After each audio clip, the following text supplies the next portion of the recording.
কোমায় থাকা রোগী পর্ব ৭, কারণ সেখানে একটা নোট লেখা। রোগী ১৭ মিনিটের জন্য আংশিকভাবে চেতনা ফিরে পেয়েছিল। আরিফের শ্বাস আটকে গেল। ১৭ মিনিট? রিপোর্টে তো লেখা ছিল সে কখনো জ্ঞান ফেরেনি। তিনি দ্রুত পড়তে লাগলেন। নোটে লেখা, রোগী চোখ খুলেছিল, অস্বাভাবিক আচরণ করেছিল। ডিউটিতে থাকা ২ স্টাফ হঠাৎ আতঙ্কিত হয়ে পড়ে। এরপর ঘটনার সমাপ্তি ঘটেছে। পরবর্তী বিস্তারিত তথ্য মুছে ফেলা হয়েছে। আরিফ ধীরে ফাইল বন্ধ করলেন। তার মাথায় এখন একটাই কথা পরিষ্কার, এই ঘটনা নতুন না, এটা শুরু হয়েছে সেই প্রথম দিন থেকেই। ঠিক তখনই পেছন থেকে মতিউরের গলা শোনা গেল, স্যার। আরিফ ফিরে তাকালেন। লোকটা স্থির চোখে তাকিয়ে আছে। আপনি যা খুঁজছেন সেটা যদি আপনাকে খুঁজে পায়? এই কথাটা শুনে আরিফের বুক কেঁপে উঠল। মানে? মতিউর ধীরে বলল, কিছু দরজা খোলা থাকাই ভালো না, স্যার। বেসমেন্টের ভেতর হঠাৎ যেন ঠান্ডা হাওয়া বয়ে গেল। আরিফ বুঝলেন তিনি যে পথে হাঁটছেন সেখান থেকে আর ফিরে আসা সহজ হবে না।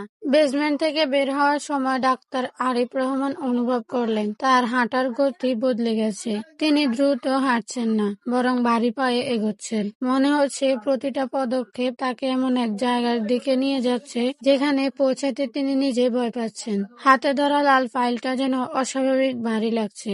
উপরে উঠে আসার পর তিনি একবার পেছনে তাকালেন। মতিউর এখনো দাঁড়িয়ে আছে নিচে, অন্ধকারে আধা ঢাকা মুখে, চোখ দুটো যেন অদ্ভুতভাবে স্থির। আরিফ কিছু বললেন না, শুধু ফিরে গেলেন নিজের কেবিনে। দরজা বন্ধ, ঘরের ভেতর নিস্তব্ধতা। তিনি ধীরে ধীরে ফাইলটা টেবিলে রাখলেন, তারপর চেয়ারে বসে চোখ বন্ধ করলেন কয়েক সেকেন্ড। মাথার ভেতর একটার পর একটা ছবি। রাশেদের ঠান্ডা দৃষ্টি, নার্স সুমাইয়ার কাঁপা গলা, কেউ ঘুমায় না এখানে।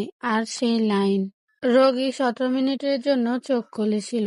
আরিফ চোখ খুললেন। সেই ১৭ মিনিটে সবকিছু বদলেছে। তিনি নিজের মনে বললেন। তিনি আবার ফাইল খুললেন। এবার আরো মনোযোগ দিয়ে পড়তে শুরু করলেন। ইনসিডেন্ট রিপোর্টের নিচে ছোট করে একটা নাম লেখা, ডাক্তার সামিউল হক।